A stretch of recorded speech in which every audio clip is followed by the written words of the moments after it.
Akkam jirtu barattoota? Nagaa jirtu? Baga nagaa taatanii. Barnoota keenya torban darbee keessatti ittisoowwan daandii paralleedhaan wal qabsiisuu kan jedhu barannee turre.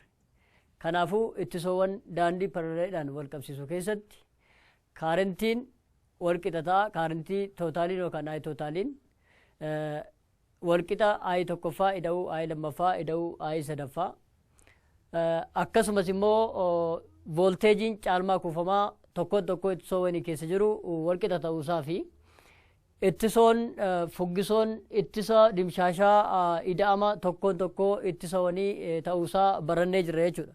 Kanaafuu ittisoowwan lama daandii parallee keessatti yoo wal qabatan R tootaaliin wal qixa ta'a. Raa tokkoffaa raa lammaffaa irra raa tokkoffaa ida'uu raa lammaffaa kanaan fayyadamne jechuudha. Ittisa waliigalaa ittisoowwan lama sarkiyoo tokko keessatti daandii paralleedhaan yookaan wal cinaadhaan yoo wal qabatan ittisa waliigalasaa raa tokkoffaa baay'isuu raa lammaffaa hiruu raa tokkoffaa ida'uu raa lammaffaatiin hojjechuu dandeessu jechuudha. Inni biraa ittisoowwan sadii daandii paralleedhaan yoo wal qabatan R tootaaliin wal qixa ta'a. Raa tokkoffaa raa lammaffaa raa sadaffaa irra raa lammaffaa raa sadaffaa ida'uu raa tokkoffaa raa sadaffaa ida'uu raa tokkoffaa raa lammaffaa. Kanaafuu ittisa waliigalaa daandii parallee keessatti ittisoowwan sadii daandii parallee keessatti yoo wal qabatan ittisa waliigalaa barbaada yoo jedhamtan R tootaaliin raa tokkoffaa raa lammaffaa raa sadaffaa kana jechuun raa tokkoffaa baay'isuu raa lammaffaa baay'isuu raa sadaffaa irra raa lammaffaa baay'isuu raa sadaffaa ida'uu raa tokkoffaa baay'isuu raa sadaffaa ida'uu raa tokkoffaa baay'isuu raa lammaffaa kanaan herreeguu dandeessu jechuudha. Barattoota barnoota keenya torban darbee keessatti gaaffii dhumaa tokko balbii elektirikii tokko irratti akka mallattoo 220 volteejii 60 waattii ittiin barreeffameera. A hiikaan barreeffamoota kanaa maali? B balbicha madda 220 voltii yommuu wal qabsiifamu kaarentiin uumamu hammami? C hittisni filaamentii balbichaa hammam ta'a? Kanaafuu barattoota deebiin isaa aan 220 maal agarsiisa? 220 volteejii balbichi ittiin wal quunnamuu qabudha. Kana wajennu chaarjiin tokko kolombiin yommuu darbu annisaan 220 juuliidha jechuudha. Annisaan 220 juuliin daddabarsa jechuudha. Kanaafuu 60 waattiin aangoo balbichaa wajjin yommuu wal quunnamu yommuu wal qabatu annisaan elektirikii 60 juulii sekeendii tokko keessatti gara annisaa ifaatti jijjiirama jechuudha. Gara annisaa ifaatti jijjiirama. Kanaaf kaarentiin balbicha keessa yaa'u meeqa ta'a? Kaarentiin balbicha keessa yaa'u akkuma barnoota keenya torban darbee keessatti ilaalle paan wal qixa ta'a, aangoon wal qixa ta'a, vaa baay'isu volteejii baay'isu kaarentii kanarraa kaarentii yoo herreegnu kaarentii wal qixa ta'a, aangoo hiruu volteejiidha. Kanaafuu aangoon kenname 60. Volteejiin keenya meeqa jechuudha? Volteejiin keenya 220 voltii wal qixa kaarentiin 0.27 ampeerii jechuudha. Caarratti ittisni balbicha shallaguuf maal gochuu qabna? Paan wal qixataa vaaskuweerii irra raa paa wal qixataa vaaskuweerii irra raan immoo vaaskuweerii irra paa. Kana wajennu vaa keenya arganne irra 220 qabna. 220 baay'isu 220 irra 60 waatti. Kanaafuu arriin keenya ittisni meeqa ta'a jechuudha? 806.6 ohoomii ta'a jechuudha. Barattoota barnoota keenya darbee keessatti amma kana kan jenne kan si yaadachiise yoo ta'e barnoota keenya irraa sababoota ittisa ittisoowwanii daangessan maal fa'i? Ittisa ittisoowwanii maaltu daangessa? Ittisa ittisoowwanii akkamittiin dabaluu dandeenya? akkamittiin hir'isuu dandeenya kan jedhu gadi fageenyaan ilaalla jechuudha. Kanaaf ittisoowwanii wantoota afurtu daangeessa. Isaanis dheerina shiboo, furdina shiboo, wantichi sun yookaan qaamichi sun yookaan immoo maateeriyaalin sun kan irraa hojjetamee fi tempireechara sana jechuudha. Kanaaf wantoonni ittisoowwanii daangessan keessaa tokko dheerina shibooti. Dheerinni shiboo fi ittisoon hariiroo sirrii qabu. Kana jechuun dheerinni shiboo yoo dabale ittisoonis ni dabalaa jechuudha. Dheerinnii fi ittisni hariiroo sirrii qabu. Dheerinni dabarsu tokko dabalaa yommuu deemu baay'inni lakkoofsa walitti bu'insa elektiroonotaa walabaa fi atoomota gidduutti uumamu ni dabala. Kanaafuu kaarentiin dabarsoo dheeraa keessa suuta yoo yaa'u dabarsoo gabaabaa keessa garuu saffisaan yaa'a jechuudha. Fakkeenyaaf sagaleen shiboodhaan iddoo kan fageenya dheeraatti ittiin dubbatamu darbuu fi shiboo gabaabaadhaan sagaleen darbuu tokko miti. Isa kamtu saffisa guddaan daddarba jechuudha. Isa shiboo gabaabaatiin darbutu saffisa guddaa qabaata jechuudha. Kanaafuu warri kun akka fakkii shiboowwan adda addaa dheerina adda addaa qaban kana yoo laaltan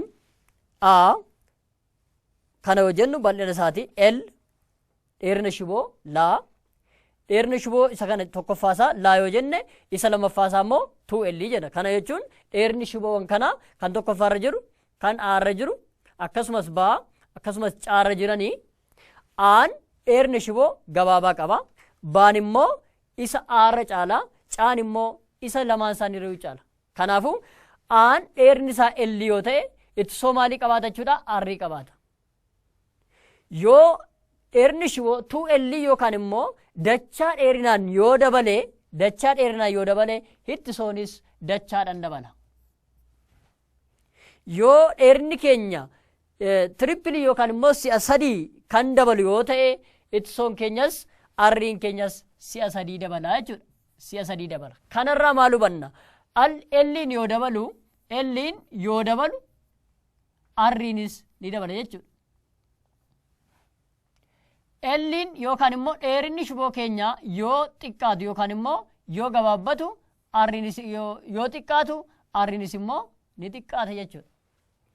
Kanaafuu barattoota dheerinni shiboo fi ittisoon hariiroo sirrii qabaachuusaa beekuun barbaachisaadha. Kanaaf L'n yoo dabalu arriinis ni dabala. L'n immoo yoo xiqqaatu arriinis immoo ni xiqqaata. Giraafii arrii fi ittisaa fi L yookaan immoo dheerina shiboo arriin yoo dabalaa deemu L'n keenya immoo L yoo jennu maaliin safarraa? Seentimeetiraan safarraa. Arrii immoo maaliin safarraa? Oomiidhaan safarraa. Kanaaf arriin keenya giraafii kanarratti dabalaa yoo deemu L'nis immoo maal ta'a deema? Dabalaa deema. Inni lammaffaan bal'ina qaxxaamuraa. Bal'ina qaxxaamuraa yoo jennu furdina shibooti. Barattoota wantoota naannoo keessa jiran keessaa wanti furdaan yookaan immoo wanti bal'aa ta'e kaarentii ittis akkamitti dabarsuu danda'a? Ittis akkamitti dabarsa? Shiboo bal'ina qaxxaamuraa qabu jechuun shiboo furdaa jechuudha. Furdinni shiboo yoo dabalu ittisni isaa ni xiqqaata. Mana keessatti haa ta'u alatti shiboo furdaa faayidaa adda addaatiif oolu. Fakkeenyaaf istoovii, eelee buddeenaa ta'uu danda'a, maashinoota sibiila walitti baqsan ta'uu danda'a, kompiitaroota ta'uu danda'a. Maaliif? Shiboowwan furdaatiin yeroo fayyadamnu jechuudha. Shiboo furdaa fakkeenyaaf inchiiwwan adda addaa warri qaban seentimeetiroota yookaan immoo furdina isaanii 2.5 ta'uu danda'a, 1.5 ta'uu danda'a, 2.7 ta'uu danda'a. Kan maashinoota kan akkasumas ampuulii ittiin fayyadamnuu fi kan eelee biddeenatti fayyadamnu shiboon garaagarummaa qabaata. Kanaafuu bal'ina qaxxaamuraa keessatti arriin kuni bal'ina qaxxaamuraa keenyaa yoo ta'e kuni bal'ina shiboo keenyaati yoo ta'e aan bal'ina shiboo keenyaati yoo ta'e hundi isaaniiyyuu dheerina wal fakkaatu qabaatan garuu bal'ina garaagaraa qabaatan arriin kun Arriin yoo dabalaa deemu eeriyaan yookaan bal'inni yoo dabalaa deemu arriin immoo xiqqaachaa deema. Aan immoo xiqqaachaa yoo deemu arriin immoo dabalaa deema. Kanaafuu bal'ina qaxxaamuraa yookaan immoo furdinni shiboo fi ittisni hariiroo faallaa qabu jechuudha. Kana hariiroo isaanii bifa reeshoodhaan kan agarsiisu yoo ta'e arriin hariiroo fuggisoo tokkorra maalii qabachuudha? Bal'inaa qabaata jechuudha. Giraafiin fuuldura kanatti argitan kunis giraafii faallaati jechuudha. Kana yoo jennu aan yookaan bal'inni dabalaa yoo deemu arriin dabalaa yoo deemu bal'inni immoo xiqqaachaa deema jechuudha. Bal'inni keenya immoo dabalaa yoo deemu arriin immoo xiqqaachaa deema jechuudha. Kanaaf bal'inni qaxxaamuraa fi hittisni hariiroo fuggisoo qabu jechuudha. Hariiroo fuggisoo qabu. Inni sadaffaan uumama wanta dabarsoo maateeriyaalaati jechuudha. Barattoota wantoonni hundumtuu wantoota wal fakkaatan irraa kan hojjetaman miti. Kana jechuun maal jechuudha?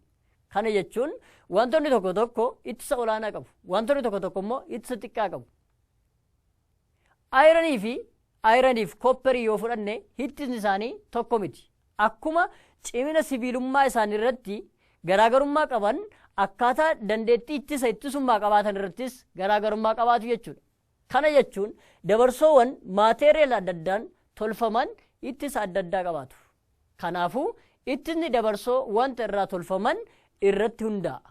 Kan kopperii fi ayiranii yoo fudhanne ittisni ayiranii ittisa kopperiirra ni caala jechuudha. Ittisa kopperiirra ni caala. Kanaafuu wanti kun fakkii kanarraa akkuma argitan hariiroon arriin hittisni ittisummaa arriin walqixataa rooyi over area. Kana jechuun maal jechuudha? Kana jechuun ittisni ittisoowwanii rooyi yookaan immoo wantichi sun maateeriyaalli sun irraa hojjetame fi dheerina shiboo waliin hariiroo sirrii qabaachuusaa agarsiisa. Akkuma armaan dura jenne elliin yookaan dheerinni shiboo yoo dabale ittisummaan ni dabala. Akkasumas rooyi yookaan immoo wanta maateeriyaaliin yookaan uumama wantaa irratti wanti sun jabaataa suudoo moolekiyuulota kan walitti dhiyaatan baay'ee cimaa yoo ta'e yoo maateeriyaali sun kan dabalu yoo ta'e arriinis ni dabala jechuudha. Ni dabala. Kanaafuu barattoota ittisummaan maali? Ittisummaa ittisa resistivity resistance kan adda baafachuun barbaachisaadha. Ittisummaa jechuun maal jechuudha? Ittisummaa jechuun jechoonni kun wal fakkaachuu danda'u garuu garaagarummaa qabaatu. Ittisummaa jechuun waan tokko amala addaa wanti sun yaa'insa chaarjii isa keessa daangessuuf qabu jechuudha. Kunis kan hundaa'u waan wantichi yookaan maateeriyaalli sun fi tempireechara irratti qofa hundaa'a jechuudha. Maaltu ittisummaa yookaan immoo resistivity kan jenne jechuudha. Isa kana jechuudha. Ittisummaa yookaan immoo resistivity jechuun tempireecharaa fi wanticha yookaan maateeriyaala wantichi sun irratti hundaa'a jechuudha. Kanaafuu ittisoon yookaan immoo resistor kan jennu immoo maalidha? Ittisoon meeshaa sarkiita tokko keessa yoo galu ittisa murtaa'aa akka kennu ta'e jedhamee kan oomishamudha. Innis kanaan bakka bu'e jechuudha. Ittisoon kanaan bakka bu'u. Kana hojjennu sarkiita kanaan dura baranne keessatti inni kun maaliin bakka bu'e jechuudha? Kun arriidhaan bakka bu'a jechuudha. Ittisoodha kun. Ittisoodha. Kana jechuun yookaan immoo sarkiita keessatti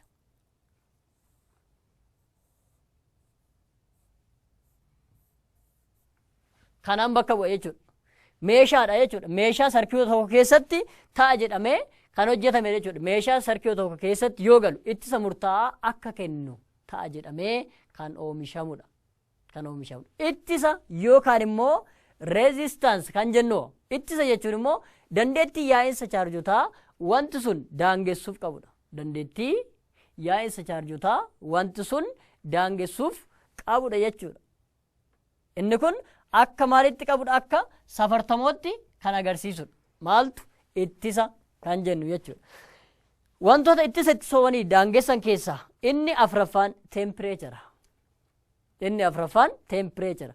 Ittisni dabarsoon tokko tempereechara isaa irratti hundaa'a. Kana jechuun tempereecharri yoo dabalu ittisni isaallee ni dabala jechuudha.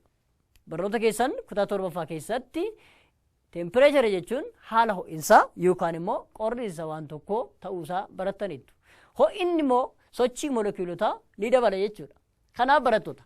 Kanaaf wantoota ittisa ittisoowwanii daangessan kana ittisni ittisoowwanii fi dheerni shiboo hariiroo sirrii qabaachuu akkasumas immoo tempereecharris ittisa ittisoowwaniin hariiroo sirrii akka qabuu fi bal'inni yookaan furdinni shiboo ittisa ittisoowwaniin hariiroo faallaa akka qabu yaadachuun barbaachisaadha. Barnoota keenya itti aanu kooddiiwwan halluu ittisoowwanii. Kooddiiwwan halluu ittisoowwanii. Barattoota kooddiin maali? Halluunoo. Halluuwwan naannoo keessan jiran ni beektu. Halluuwwan naannoo keenya jiran hedduu ta'uu danda'u. Hedduu ta'uu danda'u. Kanaaf kooddiin mallattoo addaa wanta tokko addaan baafachuuf nu gargaaru jechuudha. Kooddiin bifa ittisoowwanii mallattoo addaa hamma ittisa ittisoowwanii hamma ittisa ittisoowwanii makaa kaarbonaa beekuuf nu tajaajiludha. Kooddiin bifa ittisoowwanii mallattoo addaa hamma ittisoo makaa kaarbonaa adda baasuuf yookaan beekuuf nu gargaarudha. Kanaafuu kooddiin bifaa kunis tartiiba halluuwwan irratti hundaa'a. Tartiiba halluuwwan irratti hundaa'a. Kana jechuun kooddiiwwan halluu ittisoowwanii fayyadamuun maaliif barbaachise? Akkuma barbaanne ittisoowwan kana moggaasuu maaliif hin dandeenye? Maaliif ilaata? Kanaafuu kooddiin halluu ittisoowwanii maaliif fayyadamuun barbaachise? Gaariidha. Deebiin isaa ittisoowwan sarkiita elektirooniksii keessatti argaman bocni isaanii haalaan xiqqaa fi ittisni isaanii immoo baay'ee guddaa waan ta'eef ittisa isaanii ohoomiin irratti barreessuun baay'ee ulfaataadha. Kana rakkoo kana hir'isuuf jecha ittisoowwan kooddii bifaatiin moggaasuun barbaachise. Sababii inni guddaan ittisa ittisoowwanii kooddiidhaan halluuwwan ittisoowwanii fayyadamuun barbaachiseef inni guddaan ittisoowwan bocni isaanii haalaan xiqqaa fi ittisni isaanii immoo baay'ee guddaa waan ta'eef barreeffama keenyaan akkaataa barbaannuun irratti barreessuu waan ulfaatuuf ittisoowwan kooddii bifaatiin moggaasuun barbaachise. Kanaafuu barattoota, halluuwwan armaan gadii ilaalaa. Halluuwwan armaan gadii ittisoowwan akaakuuwwan adda addaa qabaatan jechuudha. Akkuma kitaaba keessa irratti mul'atu fakkiin kun halluuwwan adda addaa jiru. Gurraacha, magaala, diimaa, burtukaana, keelloo, magariisa, cuquliisa, hamara, boorrajjii yookaan gireey, adii, warqii, meetii fi kan kana fakkaatan. Kanaafuu halluuwwan kana keessatti lakkoofsonni adda addaa jiru. Lakkoofsonni jalqabaa lakkoofsota baandii tokkoffaan lakkoofsa jalqabaa yookaan immoo dijitootadha jechuudha. Dijitoota. Lakkoofsi tokkoffaa fi lammaffaan dijitootadha. Baandii sadaffaan baay'istuudha. Baandii sadaffaan baay'istuudha yookaan immoo baay'istuu 10 kan qaban jechuudha. Baandii afuraffaan toleraansii yookaan immoo obsa kan jennu jechuudha. Toleraansii yookaan immoo obsa kan jennu. Akkuma fakkii kanarraa akkuma ilaaltan baandiin kun halluuwwan meeqa qaba? Halluuwwan 4 qaba. 1, 2, 3, 4 qaba jechuudha. Kanaafuu akkamittiin ittisa ittisoowwanii kan ittisa kana beekuu dandeenya jechuudha. Kanaaf karaa gabaabaa mallattoo halluu itti soowanii namoonni bebbeekamoon akka addunyaatti ittisa itti soowanii kana beekuuf itti fayyadaman mee haa ilaallu. Fakkeenyaaf ittisa itti soowanii Bibi Roy of Great Britain has a very good wife. Kana jechuun akkuma fakkii kanarra ilaaltan, akkuma halluu kanarra ilaaltan, Bibi Roy Great Britain has a good wife yoon jedhu halluuwwan kana hunda isaa fixeeraa jechuudha. Kana yoo jennu of kan jedhu kana bira dabartu jechicha miidhagsuuf has kan jedhus bira dabartu kan kanaan alaa biin 0 black brown tokkorra jira, arriin reediidha, lammaffaarra jira, on orenjiidha, sadaffaarra jira, yaan yeloodha, afuraffaarra jira, jiin yookaan gaan giriiniidha, meeqaffaarra jira, shanaffaarra jira. Akkuma kanarraa ilaaltan gurraacha, magaala, diimaa, burtukaana, keelloo, magariisa, cuquliisa, hamara, boorrajii. Kanaafuu Bibi Roy Great Britain has a very good wife, Van, Violet, Jean, Grey, Debluun immoo Whiteidha jechuudha. Kanaaf akkamittiin ittisa itti soowanii kana herreeguu dandeenya? Inni kun akkamitti barreeffamee taa'e kan jedhu wantoota ijoo ta'anii ilaalla jechuudha. Kanaaf barattoota hammi ittisa isaanii bifa adda addaa isaanii irratti marfamee jiruun beekama. Hammi ittisa isaanii bifa adda addaa yookaan halluu kan jenne jechuudha. Isa kanaa jechuudha. Halluu kanaan kan marfameen beekama. Tokkoon halluuwwanii irratti marfaman kun maal jedhamanii beekamu? Baandii jedhamanii beekamu. Tokkoon kan halluu fakkaatanii ittisa irratti marfamanii jiran maal jedhamu? Baandii jedhamu. Baandii jedhamanii beekamu. Tokkoon baandii kun immoo gatii mataa isaanii qabu. Warra ammaa Bibi Roy Great Britain has a good wife jenne sun tokko isaanii baandii tokkoffaan maal agarsiisa? Baandii lammaffaan maal agarsiisa? Baandii sadaffaan maal agarsiisa kan jedhu. Akkuma fakkii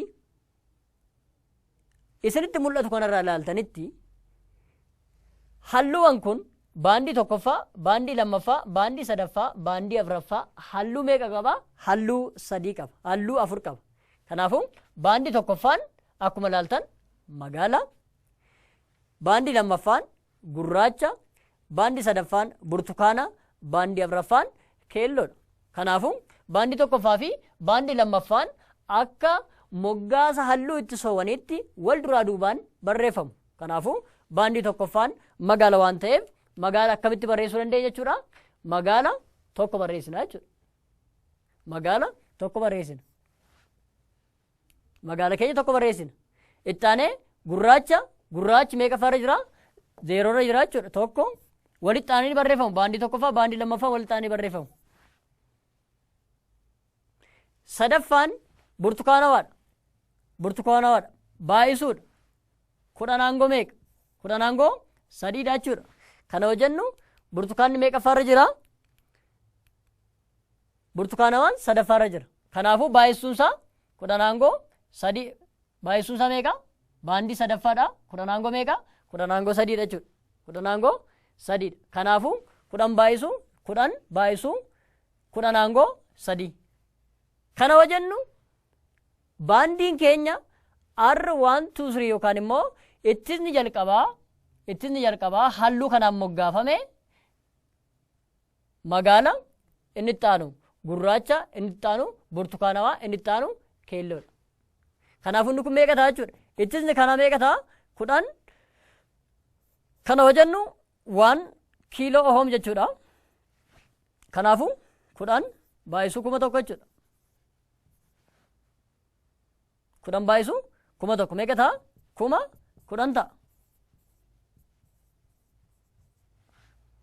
10,000 ta'a. Kanaafuu yoo keelloon immoo keelloon yoo parsantii yookaan toleraansii yoo qabaate keelloo haa ilaallu. Keelloon toleraansii yoo jiraate yookaan obsi yoo jiraate itti fayyadamuu dandeenya. Yoo hin jiru ta'e garuu itti hin fayyadamu. Kanaafuu keelloon toleraansii yookaan obsa waan hin qabneef ittiin ittisoo kanaa kan baandii kanaa meeqa ta'a jechuudha? R walqixataa 1010 ohoomii ta'a. Barattoota akkaataa halluu ittisoowwanii ittiin moggaasuu dandeessan adda baafachaa jirtu. Kanaaf akkamittiin halluuwwan kana caalan yoo nuu kennamanoo akkamitti hojjechuu dandeenya? Fakkii halluu ittisoowwanii isa armaan olii ilaaltan ittisa giddu galeessaa, ittisa isa xiqqaa, ittisa olaanaa, toleraansii yookaan immoo obsa akkamittiin herreeguu dandeenya? Akkamittiin herreeguu dandeenya?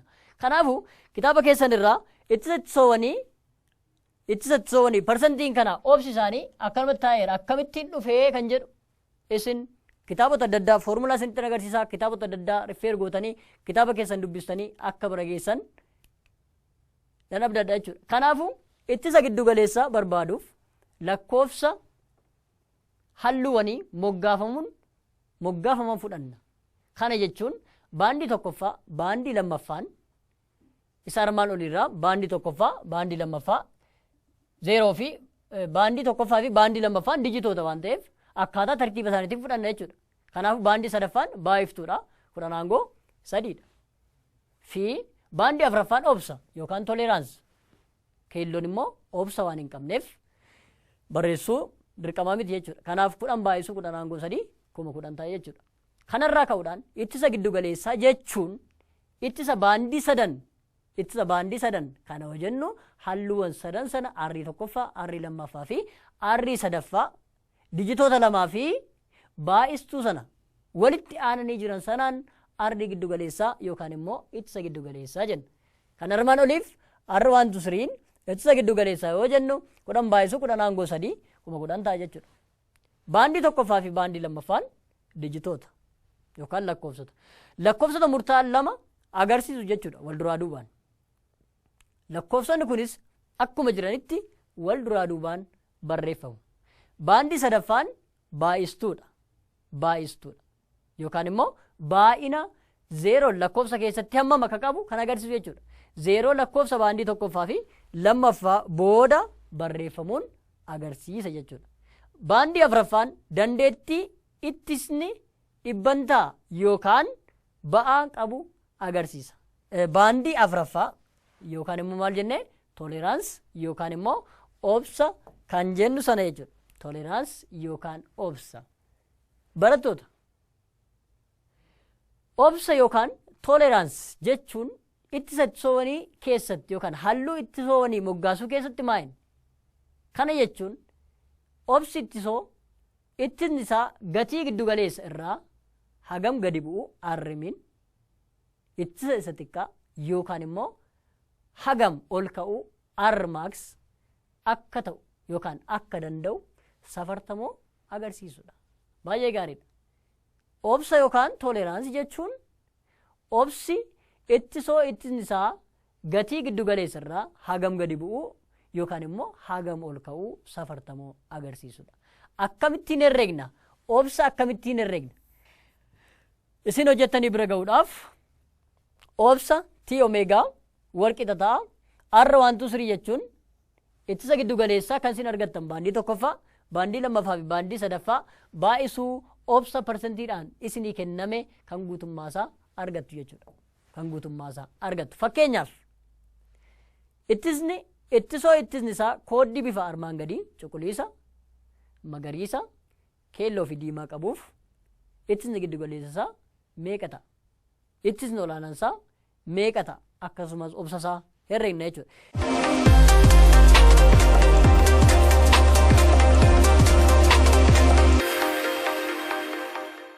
Ittisni giddu galeessa isaa 65 baay'isuu 10 aangoo 4 omeegaa meeqa ta'a?